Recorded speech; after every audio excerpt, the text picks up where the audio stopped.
Okay, I'm just going to speak about the SDGs for innovation in public industry. I'm going to focus on the print books. This doesn't mean that we can improve our sustainability goals in digital also, but today I'm going to focus only in print books. Okay. Goal number 12 of the 2030 Agenda for Sustainable Development aims to ensure sustainable consumption and production patterns. The statement says, we, countries, commit to making fundamental changes in the way that our societies produce and consume goods and services. What are the fundamental changes to be made by the publishing industry to meet the requirements of the SDG 12? The book supply channel has followed the same steps and processes over the last decades. They have mainly been driven by the existing circumstances of production and distribution. Nowadays, although those circumstances have changed, we are still stuck on outdated methods. There are three major black holes that make us an unsustainable industry: overproduction, overdistribution, and non-100% sustainable products. Globally, we tend to print between 20 and 30% more than the market demands. In Spain, in 2019, about 200 million copies were printed. Those millions join the millions of copies of books already printed years ago that were still stored in the warehouses. I'm going to use the data of the last non-pandemic year. For Spain, data for 2021 is not published. Well, in Spain, in 2019, 200 million new copies were printed, but only 162 million copies were sold. Indeed, these 162 million books sold were a mix of new releases and backlists. But allow me to make a little exercise of simplification, and let me focus only in the new releases. In Spain, in 2019, 40 million books were produced, but not bought. That's the 20% of the books printed. If we look at the data from other countries, what we'll find is that the publishing industry behavior is mostly the same. An average of 25% books print are not sold. And why? Why do we produce an average of 20% more than the market demands? The first answer is the price of the offset printing.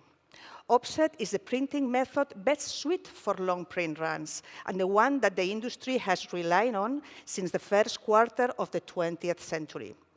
Offset has a high entry barrier because the process requires the pre-printing of aluminum plates, several aluminum plates, one per basic color, and aluminum has a cost, and so does its printing. So before producing a single page in offset, a good investment has already been made. But once the press starts running, the more books you produce, the cheaper the unit cost will be. And this is why producing very long print runs have been very popular with publishers. And yes, if all the books are sold, long offset print runs are very, very cost efficient. But the consequence of that was, and still is, that at the end of the process, publishers usually have the number of books they need plus an extra stock. For instance, let's say that printing 3,000 copies cost 2,500 euros. It's a saying. And that printing 4,000 copies costs only 500 euros more. 3,000 euros.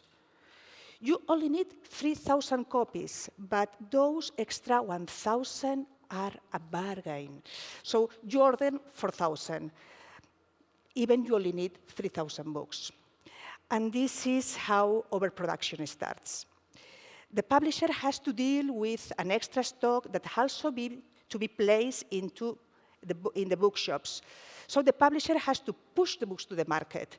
In other words, the publisher has to create a demand.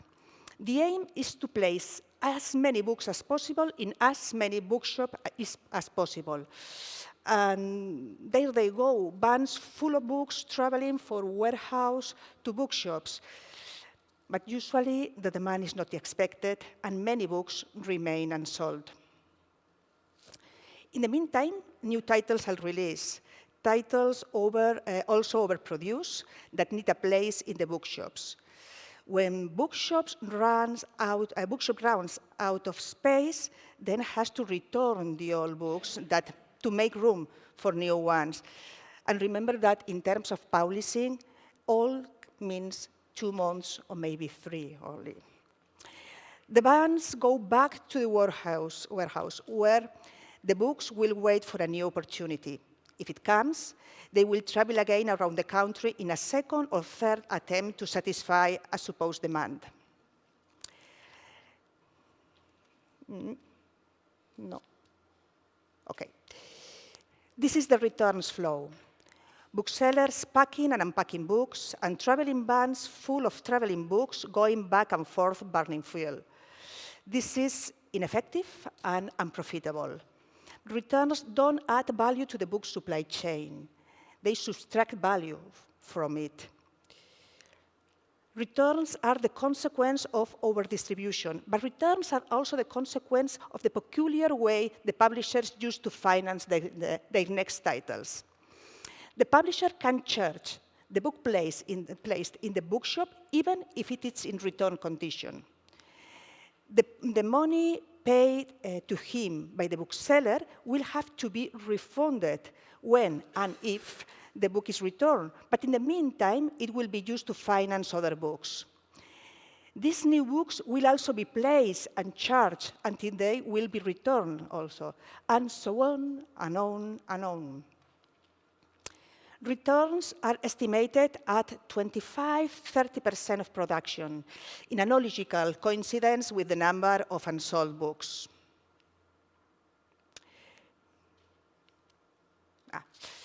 And going back to our traveling books, there comes a moment when even the warehouse needs more room to store novelties. The publisher has then to get rid of the books that have been stored for a long time. One option is to give the books a last chance in the discount store. But normally, the books are pulp. The books are destroyed. Ironically, books usually cannot be 100% recycled. Although they can be made from recycled paper or certified paper, it's very difficult to find a book 100% capable of being transformed into a new one. A book is made not only with paper, but with glue and ink and plastic laminate. Not all these components can be reused. And this is why normally the cover has to be removed, since it's covered with plastic and it's also glued. And here we are at the end of the book's life cycle. And there is a last surprise for the publisher. He has to pay for the disposal too. He has to pay for destroying the books. At the end of their lifespan, those extra books that were produced because the price of printing was apparently cheap turned out to be very expensive. They had management cost, logistic cost, storage cost, and disposal cost, as well as a large carbon footprint. They were produced for nothing and at a high cost.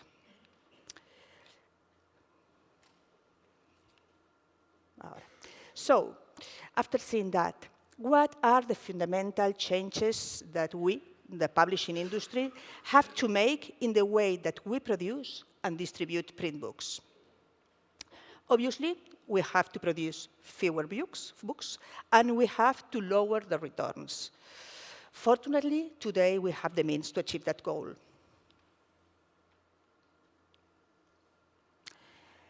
Print on demand and one-to-one distribution are the solution for overproduction and overdistribution. Both are digital printing. Once the book sales start to decline after their launch, large print runs are no longer necessary.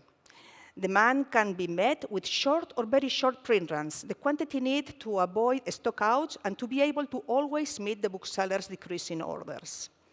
Short print runs are more efficiently made through digital printing, since they can be delivered in a short time and with the same quality. Print on demand is the most suitable way to produce, not only for replacements, but for short first printings too. In the last stage of the book's life cycle, demand plummets, but there is still a trickle of sales. Books then enter the long tail model. In this model, it's worth to keep them available, but it's not worth doing a new short run, print run. It's a time for distribution one-to-one or print-to-order, PTO. It's the time to make sales without stock and to print the books only when they are purchased. In this model, the book is shipped to the customer once it's printed.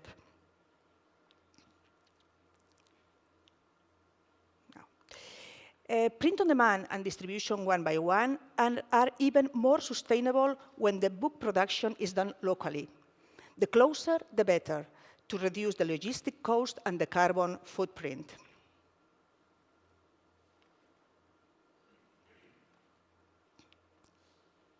He doesn't love me.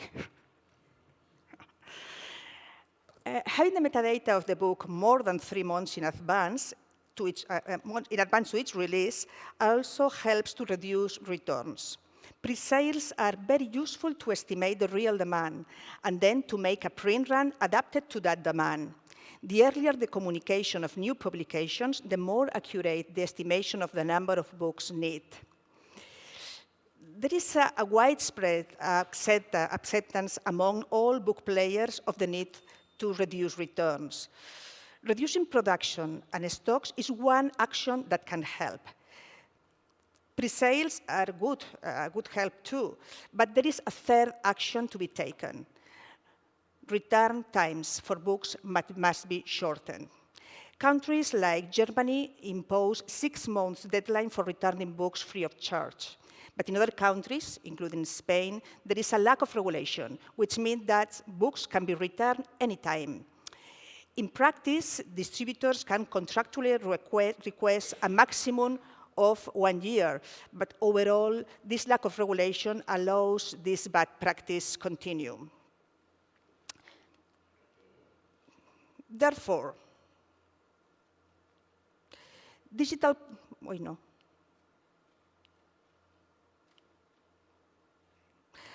printing is the best solution, but digital printing also needs to be improved to increase its sustainability. There are 2 main issues that should be fixed. First one, the delivery times in distribution one-to-one. Usually, companies that offer this distribution model commit to drop shipping within 72 hours. A very fast delivery has been turned into an e-commerce use, a use that leaves a very big carbon footprint. We think that speed is what consumers are demanding, but consumers are willing to do their part to help limit the environmental impact on their online shopping. According to a US survey last April, 86% of consumers are willing to delay e-commerce deliveries. 64% are willing to spend more on sustainable packaging. And 40% agree that there should be a minimum amount that consumers must spend to qualify for free shipping. We are taking some customers' behavior for granted. So booksellers, ask your customers, publishers, distributors, ask the booksellers to ask the readers. Probably we are trying to follow the Amazon trail in a useless way, since we are losing a real opportunity to consolidate deliveries. We could group the single orders together and not to make so frequent deliveries. The second issue to be fixed in digital print is that the raw material consumption can be unnecessarily high. Paper cutting waste is high, and high is also the consumption of ink, and we can mention more items. I love the eco-design concept. The Environmental Charter for Book Publishing, published by the French Publishers Association, explains it in a simple and efficient way. The aim of the eco-design is to minimize the environmental impact of the book from the design stage. An example. My company, LiberExpress, is sponsoring the printing of the graphic materials for the Spanish participation as a guest country at the Frankfurt Book Fair. The designer is adapting all the measures of the materials, postcards, bookmarks, brochures, and so on, to fit them all on the same offset plate. He's doing a kind of Tetris, where every millimeter counts. This will not reduce only the paper cutting waste, it will reduce the financial cost too. And same can be done with books. In conclusion, there is still a lot of research and development to be done, and it has to be done. This is a responsibility that has to be taken by all the publishing industry. We all have to be willing to make an effort to leave our comfort zone, to implement new production and distribution models in the book supply chain. Because as Kermit the Frog said, it's not easy to be green, but we can do it. Thank you very much.